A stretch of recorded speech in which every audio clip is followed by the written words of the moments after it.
Perkenalkan, nama saya Ami. Bu Ami. Ya, saya ibu dari 2 anak.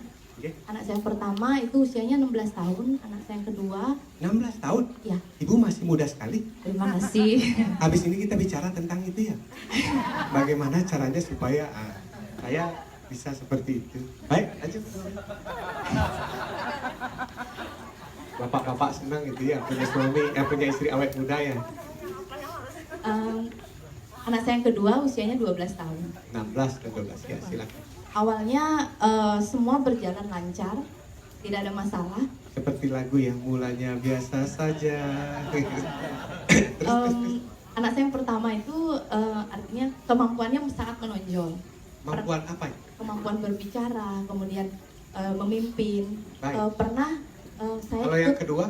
Yang kedua sedikit pendiam. Sedikit pendiam. Mana yang lebih ibu sukai? Keduanya saya suka. Baik. Pernah saya ikut seminarnya ayah, dan ayah bilang bahwa anak saya yang pertama ini meskipun suaranya agak tinggi, tetapi dia adalah calon pemimpin. Oh baik. Ayah bilang seperti itu. Nah, semuanya berubah yang saya rasakan ketika usia 12 tahun. Anak saya ini didiagnosis tumor otak. Baik.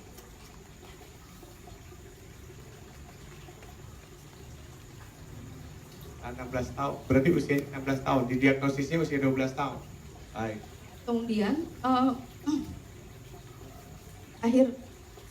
awal tahun ini, pertengahan tahun ini akhirnya kami melakukan tindakan operasi dan lain sebagainya sesuai dengan anjuran dokter 4 tahun yang lalu yang sempat kita tunda.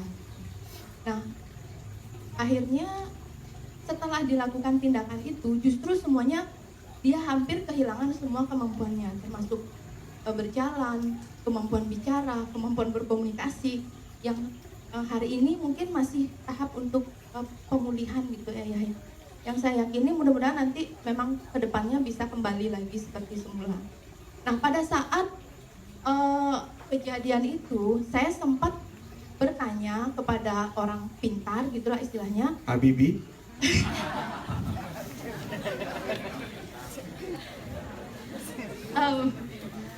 Katanya dulu di kehidupan yang dulu anak saya ini adalah orang yang berpengaruh. Kemudian dia membawa misi dan mempercayakan kepada kami untuk melanjutkan lagi misinya yang tidak tuntas pada saat kehidupan yang terdahulu. Seperti itu. Dan kenapa dia mengalami hal seperti ini adalah karena saya sebagai orang tua, kami sebagai orang tua dinilai tidak mampu untuk menjalankan amanah ini. Tidak mampunya mungkin sesuatu yang tidak bisa saya lihat gitu. Artinya dalam hal upacara, penyambutan pada saat beliau turun, itu kami melakukan banyak kesalahan sehingga terjadilah hal seperti ini. Ah, seperti itu ayah. Yang ingin saya tanyakan adalah kalau setiap orang atau setiap anak yang lahir ke dunia itu adalah sebuah roh yang sedang melakukan perjalanannya sendiri untuk menembus karma, ataukah dia memiliki sebuah misi tertentu untuk di kehidupannya dia saat ini. Seberapa besar sih pengaruh kita, pengaruh saya sebagai orang tua untuk membantu dia.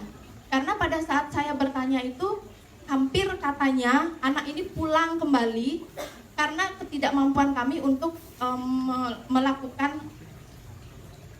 tugas ini gitu. Seberapa besar sih pengaruhnya? Apakah mungkin sebuah roh yang sedang melakukan perjalanan kemudian diperlakukan dengan tidak sesuai dengan apa yang menjadi keinginannya mereka ataukah misi yang mereka akan lakukan, itu mereka akan kembali lagi atau tidak melakukan misi itu gitu. Sedangkan tadi di awal saya dengar ayah mengatakan bahwa perjalanan ke dalam seorang anak itu sangat ditentukan oleh kedua orang tuanya. Demikian ayah, terima kasih. Baik, terima kasih banyak. Kita berikan tepuk tangan. Ya. Saya akan bercerita, tapi kalau saya ceritakan saya bagaimana bisa mengetahui hal ini panjang ceritanya ya. Jadi langsung saja saya serahkan percaya atau tidak percaya pada diri masing-masing. Sebelum kita turun, seperti apa sih? Sebelum kita turun. Sebelum kita turun, kita itu sama yang di atas sana. Apa yang disebut Tuhan dan sebagainya, kita sempat berdialog. Beliau bertanya, kamu mau turun? Ya, untuk tujuan apa? Oh, saya mau begini Tuhan. Oke, kalau gitu tulis. Mau apa saja kamu.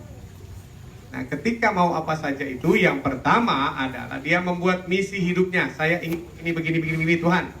Jadi penolong, jadi hakim, jadi jaksa, jadi segala macam. Itu misinya dia. Oke. Yang kedua, dalam proses itu kamu mau belajar apa? Saya mau belajar tentang kesabaran. Oke, kalau begitu siapa yang akan nanti jadi penguji kesabaran kamu? Oh, ada seseorang nih yang di kasus ini dia susah sekali sampai saya begini. Oke. Berarti dia sendiri yang menyusun semua rangkaian misi termasuk orang-orang yang menguji dia. Jadi kalau ibu ketemu problem, jangan bilang kamu bikin masalah. Enggak, oh ini dulu yang saya minta. Jadi saya harus menyelesaikannya.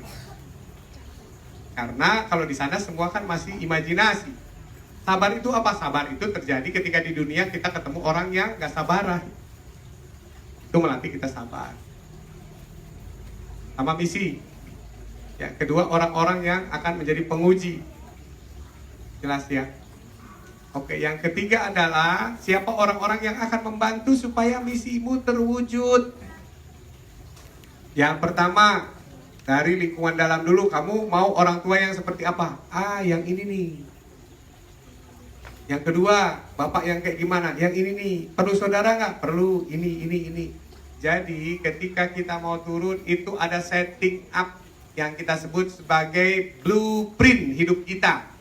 Itu detail sekali, lengkap sekali, tanggal berapa dan sebagainya. Detail. Itu kalau kita bicara anak ibu.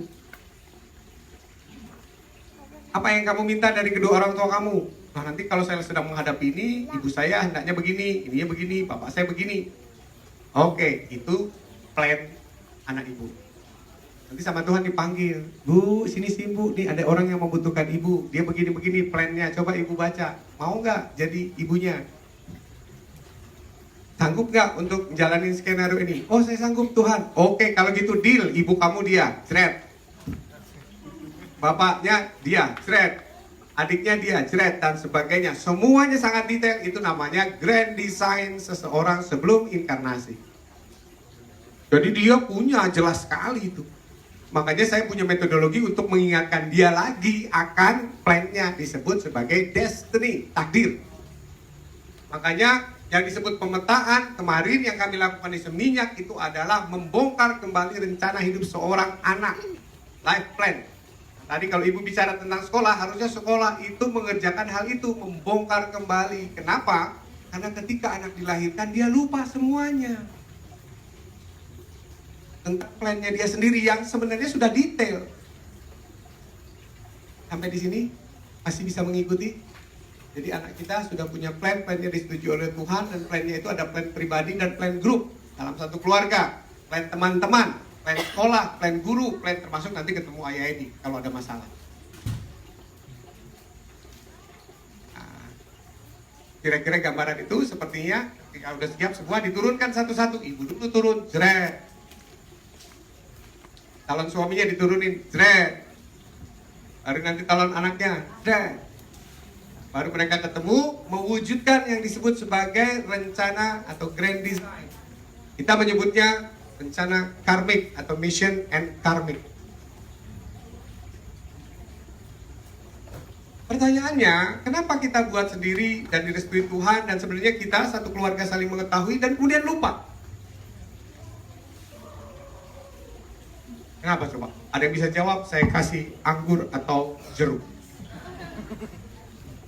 Kenapa? Kenapa kita ada yang nggak ingat? Sekarang yang ada di dekat saya, kamu yakin nggak punya rencana hidup? Yakin? Sure? Ingat nggak? Nggak ingat. Good. Ada lagi yang ingat? Wah, saya tuh begini. Kenapa nggak ingat? Begini alasannya ya. Yang pertama, Tuhan menciptakan hukum freedom of choice. Kita boleh bebas memilih. Kita mau bikin masjid, tiba-tiba jadinya gereja, boleh. Mau bikin rumah, jadinya hotel, boleh. Jadi, waktu kita rencanain A, kemudian kita wujudin B, boleh. Tapi kamu nggak sukses namanya. Terus, manusia diberikan free will, pilihan bebas. Ya, freedom of choice and free will. Itu hukum Tuhan. Nah, yang lainnya begini. Kalau seandainya kita bikin rencana, kita ingat semua, detail satu persatu. Kemarin kira-kira Ronaldo mau main bola nggak di pertandingan dunia? Enggak, kenapa? Karena dia tahu bakal kalah. Begitu nggak kira-kira? Nah, sekarang ibu berdua ya. Saya tanya nih, agak pribadi boleh ya? Boleh. Dulu waktu PDKT sama ibu, Pak, masih ingat ya masa-masa PDKT ya? Dulu ada ngejar gitu nggak? Ngejar-ngejar gitu? Ngejar ya, oke ya, ngejar ya? Oke. Terus ada deg-degan nggak? Takut nggak dapet gitu? Ada ya? Cukup gede nggak deg-degannya? Cukup gede ya? Sekarang kalau Bapak tahu bahwa di garis takdirnya ingat pasti nikah, pasti dapet, bakal mau ngejar nggak? Bakal deg-degan nggak?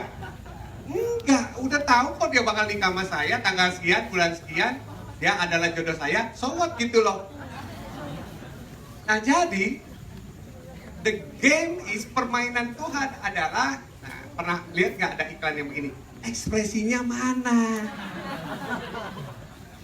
Kalau kita nggak dilupain, nggak punya greget, nggak punya deg-degan, nggak punya usaha, nggak ada Piala Dunia, nggak ada SEA Games, semuanya udah ketahuan.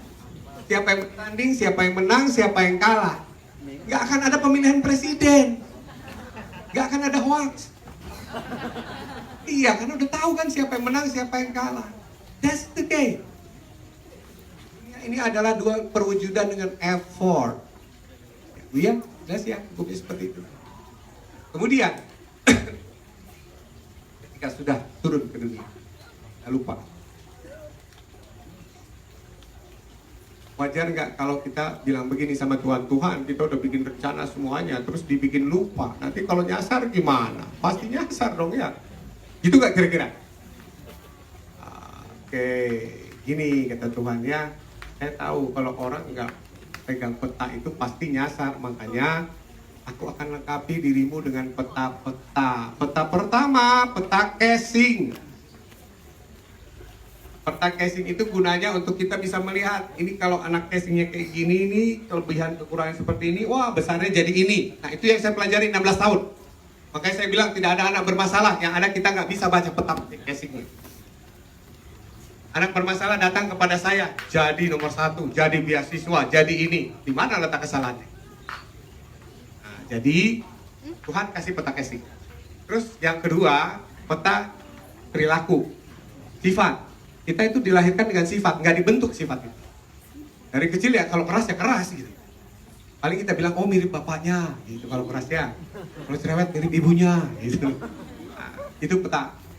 Nah, jadi banyak peta-peta di dalam. Dan yang ketiga adalah peta destiny. Destiny itu adalah blueprint hidup, rencana hidup yang kita rancangkan, mau kita kerjakan, mau kita wujudkan di sini.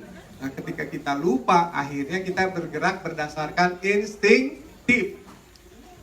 Kita baru percaya kita punya destiny dan mencari tahu bagaimana destiny itu terjadi ketika kita dihadapkan pada masalah, maka bersyukurlah pada masalah. Tanpa masalah kita semua nggak akan belajar apapun. Jadi ketika ibu menghadapi ini, baru ibu bertanya dan mencari tahu. So, kalau ibu bertanya pada yang lain, yang orang pintar, maka dengarkanlah penjelasan orang bodoh. Orang bodoh bilang begini, ibu perlu memiliki kesadaran untuk membongkar melalui past life regression yang ibu lihat sendiri, ucapin sendiri, rasakan sendiri, bukan kata orang. Jadi tingkat belief ibu lebih tinggi. Nah di situ kejadiannya seperti apa? Apakah anak ibu bilang bahwa tanggal sekian, bulan sekian, aku nanti umur sekian akan kena tumor?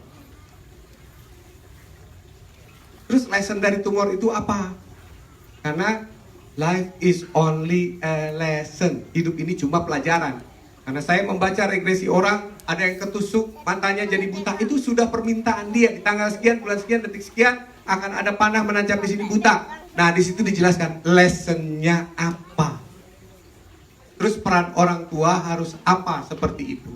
Harus bagaimana, karmiknya seperti apa. Bagi yang anaknya kena panah buta, ternyata di situ karmik sebelumnya adalah ibunya dulu buta dipelihara oleh anaknya, sekarang gantian. Anaknya buta dipelihara oleh ibunya. Balik. So, dengan seperti itu kita tidak guilty atau menyalahkan diri sendiri atau tidak terima. Karena memang ternyata bisa jadi tumor itu bisa ditemukan, bisa jadi ya saya katakan. Nanti setelah di pas live, anak ibu sendiri yang minta. Dengan lesson apa, tujuan apa. Nah, kalau kita tahu lessonnya apa, tujuannya apa, ibu jadi jelas harus berperan apa terhadap kejadian ini. Nah, ketika kanker itu atau tumor itu dioperasi dan sudah kejadian begini, berarti memang kehendak dari dianya sendiri, anak ibu ini seperti itu kasusnya. Nah, baru setelah ibu merasa hal-hal yang luar biasa yang ibu merasa bersalah, anak ibu meminta di garis takdirnya, ibu saya akan saya kirim ke rumah semesta tanggal 17 bulan sekian untuk mengetahui apa yang harus dia lakukan. Jadi dengan demikian, kalau anak ibu tahu, dia akan punya pemahaman, saya harus bagaimana setelah pasca operasi. Dengan ibu tahu, ibu akan tahu, oh ini sebenarnya sudah by design.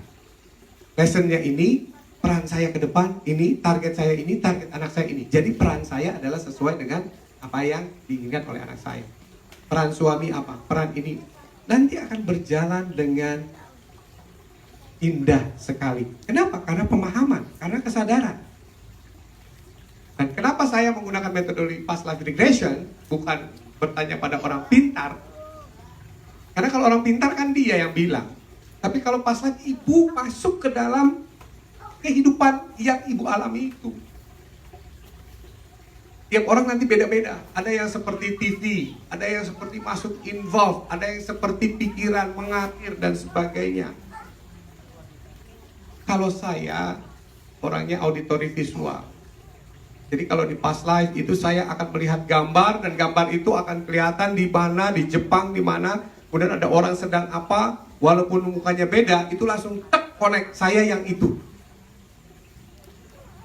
Jadi kita punya feeling, ruh kita berhubungan, walaupun body di sana beda, kita yang itu.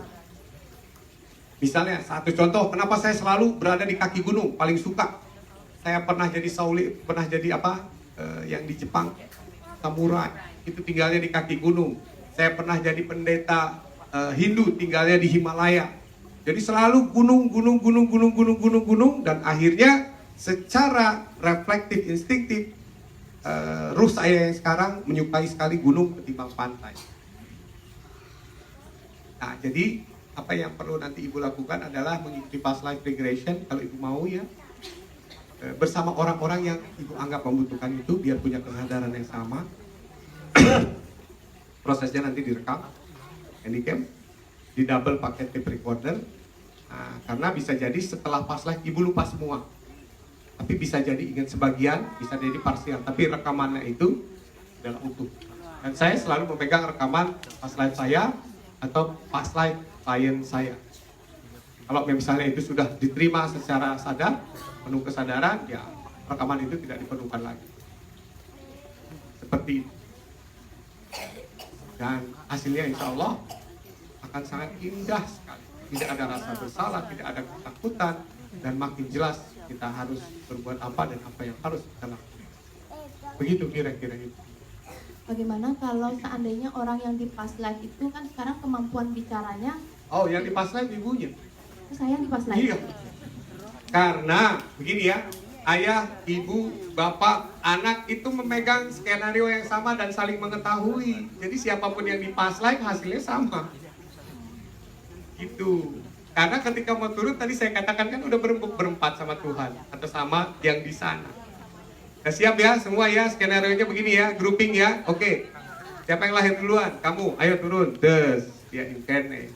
Satu lagi turun dan yang terakhir anak ibu. Jadi mereka memegang yang namanya grand design keluarga dengan mission masing-masing dan peran masing-masing. Jadi siapapun yang di past life, dia akan tahu kisahnya seperti apa. Jadi kalau anak kita masih bayi, yang di past life ya orang tua. Seperti itu. Gitu kira-kira. Siap past life? Ya luar biasa. Dimana saya bisa past life? Berapa lama ingin ibu di past life dari hari ini? Besok, lusa? Besok? Dok, besok katanya. Gini saja, nanti coba kita lihat ya Tuhan inginnya seperti apa. Saya di sini sampai hari Rabu ya kalau nggak salah. Itu kalau memang Tuhan boleh ya seperti itu. Tapi kalau Tuhan belum mengizinkan ya nanti kalau ibu bisa dan berhasil, jangan bilang oh ayah Edi pinter. Nanti kalau nggak bisa juga jangan bilang oh ayah Edi nggak berhasil. Nggak ada hubungannya sama saya, hubungannya sama Tuhan. Jadi kalau Tuhan bilang bisa, boleh. Seperti itu. Sebanyak apa juga Tuhan. Begitu kira-kira ibu. Ya kita lihat Terima nanti kasih, tangan Ayah. Tuhan ya. Ibu berdoa saja di rumah ya. Baik, Ayah, Baik, terima kasih kembali. Nah, Pak Dokter baru mau menyiapkan tempatnya, jadi nggak tahu nanti di mana. Seperti itu. Baik, ada lagi pertanyaan?